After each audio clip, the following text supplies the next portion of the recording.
Maraming nagsasabi na maganda raw ang EV cars ng Toyota kumpara sa BYD. Pero marami rin naman nagsasabi na mas sulit at affordable itong mga BYD EVs ngayon. Sa isang video natin may nag-comment na kung ano nga ba ang mas maganda sa dalawa, ang BYD cars o ang Toyota EV cars ngayon. Kaya naman sa video na ito ay ikukumpara natin kung alin nga ba sa dalawang brand na ito na naglabas ngayon ng mga EV cars ang mas reliable para sa iyo, mura, durable at sulit kung bibilhin mo ngayon. Alam naman natin sa panahon ngayon na mas papatok itong mga EV cars lalo pat tumataas na ang presyo ng gasolina. Kaya naman mahalagang malaman natin kung ano ang mas magandang EV cars o brand nito ang dapat mong bilhin. Yan ang iisa-isay natin kasama ng mga presyo nito. Pero bago yun, syempre, kung bago ka pa lamang po dito sa akin channel, baka naman kaibigan po tumang-click sa subscribe button pati na ang notification bell para naman update lagi sa mga video na gagawin ko pa. Alright, simulan na natin to!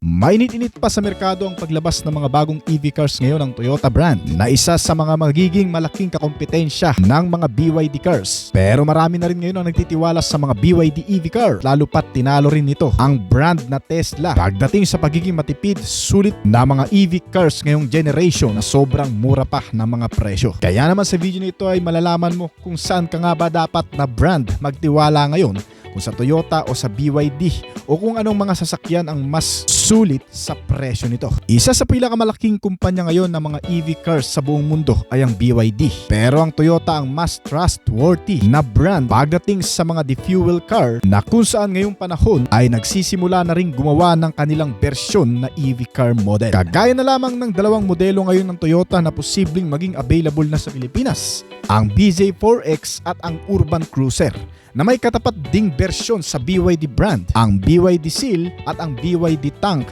SUV version nito. Kung ikukumpara natin ang technology ng dalawang brand na ito pagdating sa mga EV models, ang BYD ay mas advanced sa EV ngayon, habang ang Toyota naman ay mas conservative pa pero reliable naman. Unahin natin sa performance, lakas at bilis. Ang BYD Seal at ang BYD Tang ay mas mataas ang power output na umaabot ng hanggang sa 500 plus horsepower, habang mas pinabilis ang acceleration nito mula 0 to 100 km per hour o 3.9 to 5 seconds lang sa mga high-end variants. Habang ang performance, lakas, bilis naman ng Toyota BZ4X at Urban Cruiser ay umaabot mula 180 horsepower hanggang sa 340 horsepower.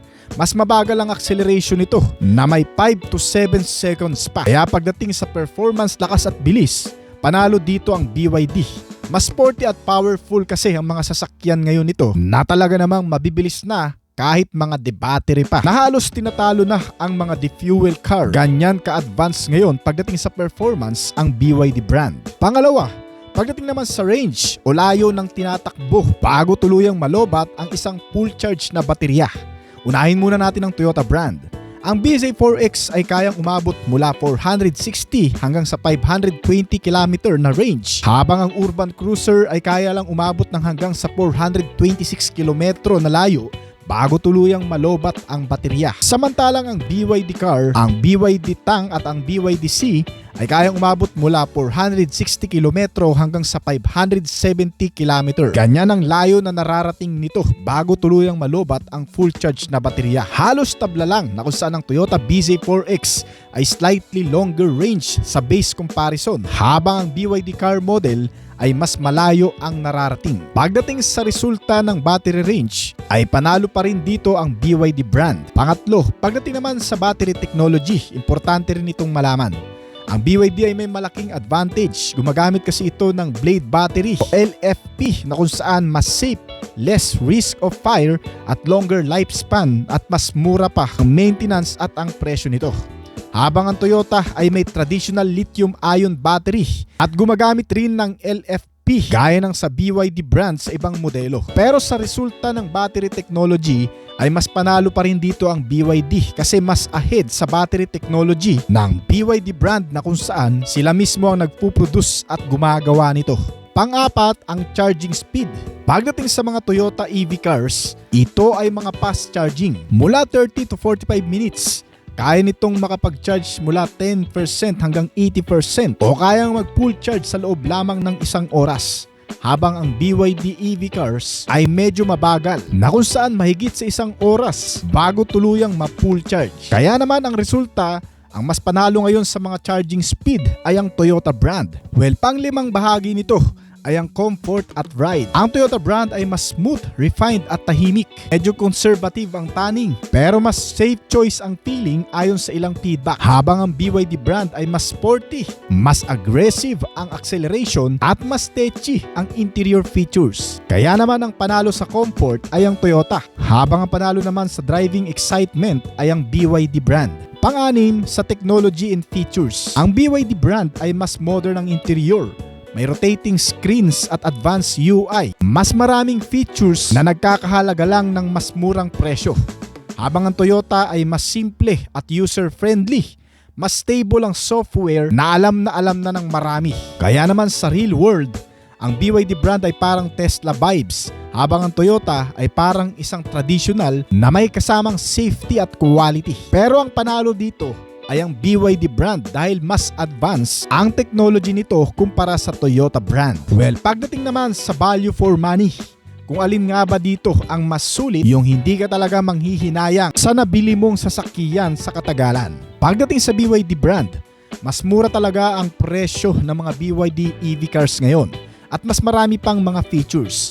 Habang ang Toyota mas mahal pero brand trust naman. Yung tipong may tiwala ka na sa kakayahan, durability at tibay ng mga Toyota brand. Pero medyo mahal nga lang ang presyo. Kaya naman ang mas panalo sa marami ngayon, itong BYD. Dahil sa murang presyo mga kaibigan, ay makakabili ka na ng isang matipid at napaka high-tech na klase ng sasakyan. Pangwalo, ang reliability at long term. Dito pumapasok ang quality, katatagan at tibay ng mga sasakyan. Ang Toyota brand ay proven reliability at kilala sa durability nito.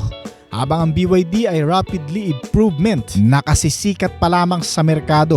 Mas bago pa ang EV sa market globally. Kaya mas marami pa rin ang medyo nag-aalangan sa mga modelong ito.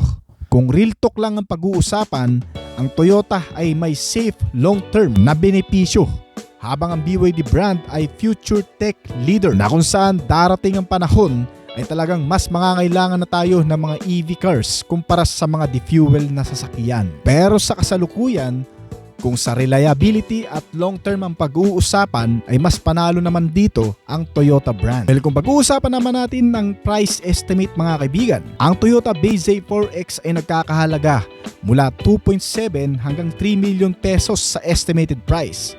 Habang ang Toyota Urban Cruiser naman ay nagkakahalaga sa estimated price na 2 million pesos. Habang ang BYD Seal naman ay nagkakahalaga mula 1.8 hanggang 2 million pesos.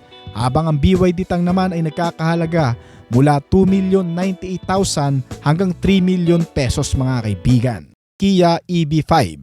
Ito ang pinaka-inaabangang ding bagong modelo ng Kia para sa first quarter ng 2026 sa Pilipinas. Confirm na ilalabas na ito ng Kia Philippines bilang compact fully electric SUV at isang mas abot-kayang EV option na talaga namang magugustuhan rin ng marami. Dahil sa layo ng range o kakayahan nitong umandar bago tuluyang malobat ang isang full charge ng battery nito. Umaabot kasi ng hanggang sa 550 kilometro ang isang charge na kung ilalarawan natin ay kaya nitong bumiyahe mula Manila hanggang Bicol bago tuluyang maubos ang baterya nito sa estimated lang. Gumagamit itong EV5 ng Kia ng isang battery na may 88.1 kilowatts per hour at may kakayahang gumawa ng hanggang sa 214 to 217 horsepower at 310 Nm ng torque. Kaya nitong umabot sa bilis na 160 to 170 km per hour. Isang bagong EV choice kung naghanap ka ng electric crossover na mas bago ang design kaysa sa EV6 at EV9. Wala pang estimated Philippine price pero maglalaro sa 1.3 million pesos. Suzuki Fronx 2025. Ang Suzuki Fronx 2025 ay isang bagong model mula sa Suzuki. Pinakilala bilang subcompact crossover o small SUV na pinagsama ang agility ng compact car at tiwala ng SUV. Layunin nito maging praktikal sa lungsod, komportable sa biyahe at may sapat na space at features upang tugunan ang pangangailangan ng modernong driver at pamilya. Ang makina nito ay pinapagana ng 1.5 liter 4-cylinder na may code na K15B at K15C depende sa variant. Gasoline engine ito na naka-mild hybrid setup. Kaya nitong maglabas ng 105 horsepower at 6,000 RPM at 138 Nm ng torque sa kada 4,400 RPM na ikinabit sa 4-speed automatic transmission at 6-speed automatic para sa hybrid na bersyon. Ang Suzuki Fronx ay may haba na 3,995mm at lapad na 1,765mm. Ang taas nito ay nasa 1,550mm at may wheelbase na 2,520mm. Ang mga sukat na yan ay nagbibigay ng mas maluwag na interior at sapat na compartment storage na mas naging kapaki-pakinabang sa anumang paggamit. Habang ang ground clearance size nito ay nasa 170mm na sapat para i-handle ang medyo malubak, uneven na kalsada at mga probinsya o lungsod. Umaabot sa 170 km/h ang nagagawa nitong bilis at may 37 liter na fuel tank at fuel consumption na 18 to 20 km per liter. Ang mga upuan nito ay napo-fold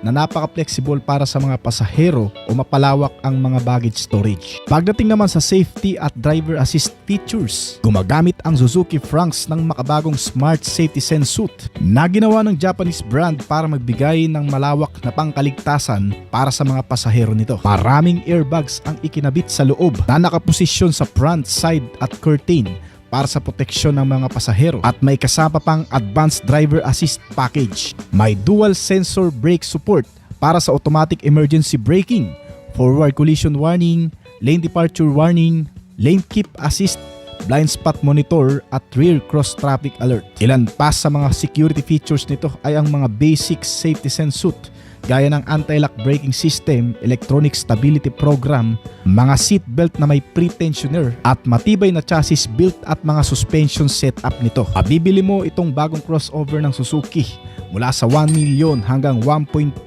million pesos sa kasalukuyan. Hindi lahat ng mga modern at high-tech cars ngayon ay mas maganda. May ilang mga old school na sasakyan na mas tinatangkilik, bagamat karamihan sa gamit nito ay manual at simple pero mas pinipili ng marami. Dahil sa tibay, low maintenance, madaling ayusin, malakas na performance at higit sa lahat hindi ganon kamahal. Kagaya na lamang nitong bagong Toyota Land Cruiser 2026 o tinatawag nilang LC70 mga kaibigan. Isang bagong lumang unit na naman para sa Toyota na siguradong magugustuhan ng marami. Sa mga hindi nakakaalam, itong Toyota LC70 kasi ay isang heavy-duty off-road SUV or pick-up na kilala sa tibay at reliability nito. Kahit mukhang 40 plus years na ang disenyo nito, ay patuloy pa rin itong ginagawa ng Toyota Motors dahil sa demand sa work at extreme terrains vehicle. Sobrang tibay nitong LC70 mga kaibigan dahil hindi pipitsuging mga metal o spare parts ang ginamit dito, pero simple ang mechanical design. Kaya kahit sa aftermarket ay pwede mong ipadali. Kahit sa remote areas o masisikip na lugar din ay madali itong ayusin. At isa pang bagay na maganda rito, malakas itong modelo sa mga off-road condition. Ang LC70 ay mayroon kasing 4-wheel drive o 4x4 system. Meron din itong dual range transfer case na ginagamit para baguhin ang lakas at bilis ng ikot ng gulong depende sa kondisyon ng daan. Sinamahan pa ito ng front and rear differential lock. Isa sa mga nagiging problema ng sasakyan kapag wala nito ay nahihirapan sa mga mapuputik at madudulas na daan na nagiging daan para ma-stuck sa mga malalalim na mapuputik na lugar. Ay yan naman malaking tulong sa sasakyan lalo na sa Toyota LC70 na mayroong front and rear differential lock para mas makapag-navigate ng mabuti kahit sa mapuputik at mga lupain na lugar. At syempre bukod pa dyan ay meron din itong solid axle suspension. Kaya naman tinagurian ding matibay ito sa off-road condition. Kahit pa may kargang mabibigat, hindi ka mangangambang isabak ito sa mahihirap na daan. Kasama ang mga lip spring suspensions at mataas na ground clearance size nito. Kaya naman wala nang hahanapin pa sa aftermarket kung hilig mong mag-trail adventure gamit itong modelo. Ang exterior na disenyo nitong LC70 ay napakaluma o napaka-old school talaga. Isang iconic design na talagang nagustuhan ng marami mula pa man noon. May malapad na grille na may malaking logo ng Toyota. Katabi nito ang bilog na LED headlight. Isang design na inspirasyon pa sa mga lumang Land Cruiser kaya nagbibigay ito ng retro o classic na itsura dito. Ang front bumper ay gawa sa matibay na materyales at may simpleng disenyo para makayanan ang mga bato o putik at matinding off-road na daan. Idinisenyo rin ito para mas mataas ang approach angle kapag umakyat sa matatarik na terrain. Pagdating naman sa hood nito o bonnet, mapapansin na ito ay patag o flat. Dahil dito, mas madaling makita ng driver ang daan sa harap lalo na kapag dumadaan sa mababatong trail o matatarik na lugar. Sa gilid naman nitong sasakyan makikita ang boxy o parisukat na body shape na matagal ng signature nitong LC70. Ang disenyo na ito ay hindi lang para sa itsura, nakatutulong din ito para maging matibay at praktikal ang sasakyan sa pagbubuhat ng mabibigat at off-road adventures. Mayroon din itong malalapad na fenders na nakabalot sa malalaking off-road tires nito. Ang mga ito ay nagbibigay ng mas matatag na stance at mas magandang traction sa putik, buhangin o sa mga mababato. Itong Toyota LC70 ay karaniwang gumagamit ng 16-inch wheels na dinisenyo para sa matinding off-road driving at maaaring steel o alloy depende sa variant nito. Sa likod naman, simple ngunit practical din ang disenyo nitong LC70. Ang ibang variant nito ay may split rear doors o barn style tailgate na madaling buksan para sa pag-load ng mga gamit o cargo. Maraming klasing body configuration itong bagong Toyota LC70. Merong SUV at mini SUV type o wagon type na klase at meron din namang pick-up type na klase. Sa kabuuan, ang exterior na disenyo nitong Toyota LC70 ay hindi ginawa para maging sobrang modern o flashy. Sa halip, ito ay ginawa para maging matibay, praktikal at handa sa anumang matinding kondisyon ng daan o sa mga trabaho o kargahan. Pagdating naman sa interior features nito, may ilang mga upgrades kahit papano sa loob nito. May 10-inch touchscreen na infotainment system na may kasamang Apple CarPlay at Android Auto. Naka-power windows na rin itong LC70 at may magandang aircon system. May mga USB port charging system at matitibay na seats na naka-leather cover pa. Updated rin ang dashboard panel design nito na may digital instrument cluster. Talagang napaka-functional na bagay sa old school attire at off-road vibe nitong bagong Toyota LC70. Nilagyan dito ng ilang mga safety features gaya na lang ng ABS o anti-lock braking system. May electronic brake force distribution din ito para suportahan ang pagpipreno. May mga airbag sa loob sa driver at passenger seats. May stability control at hill start assist na rin. Naka-power steering itong modelo at napakalaki pa ng fuel tank capacity na may kabuuang 90 to 130 liters na bagay sa mga malalayong biyahe. Well, pagdating sa engine, gumagamit naman ito ng tatlong klaseng makina. Isang 2.8 liter diesel engine na pinakabagong engine specs nito. Meron din itong 4.8 liter V6 gasoline engine at may 4.2 liter diesel engine din ito sa ibang market. Pero sa tingin ko, mas magugustuhan ng marami itong 2.8 liter engine kasi napakatipid nito kumonsumo. Na kahit papano malakas na rin. Kaya nitong gumawa ng maximum power output na 201 horsepower at 500 Nm ng torque. At may partner na 6-speed automatic transmission at 5-speed manual. Sa kabuang bilis umaabot ito ng hanggang sa 180 km per hour at may fuel consumption rate mula sa 11 km per liter hanggang sa 12 km per liter na matipid na sa klase nito. Bukod pa dyan, itong LC70 2026 model ay may kabuang bigat na 2,100 kg hanggang sa 2,400 kg. Meron itong payload capacity na kayang dalhin ng hanggang sa 1,000 kg na bigat. At may towing capacity rin ito o kayang hilain na hanggang sa 3,500 kg na bigat. Dahil sa tibay at lakas nito, madalas itong ginagamit sa ibang bansa sa pagmimina, sa mga desert condition, mga military operation at rescue operation. Ang maganda pa dyan mga kaibigan, hindi na masyadong mahal ang presyo nito kung ihahambing sa mga bagong SUV ngayon. Dahil lang presyo nito ay umaabot mula 2.5 million na lang hanggang sa 3.5 million pesos na mas mura kaysa sa Land Cruiser at Prado na nasa Pilipinas. Well, yan ay base sa international estimate price pa lang naman. Pwede pang bumaba at pwede pa ring tumaas. Pero ang maganda dyan ay para na lamang din itong ordinaryong SUV gaya ng Toyota Fortuner, Mitsubishi Montero Sport, Ford Everest at marami pa. Inilalabas pa lamang ito sa Middle East, Africa, Amerika at Australia na sana dumating ang panahon ay madala rin sa Pilipinas itong bagong Toyota LC70 na napakaganda talaga.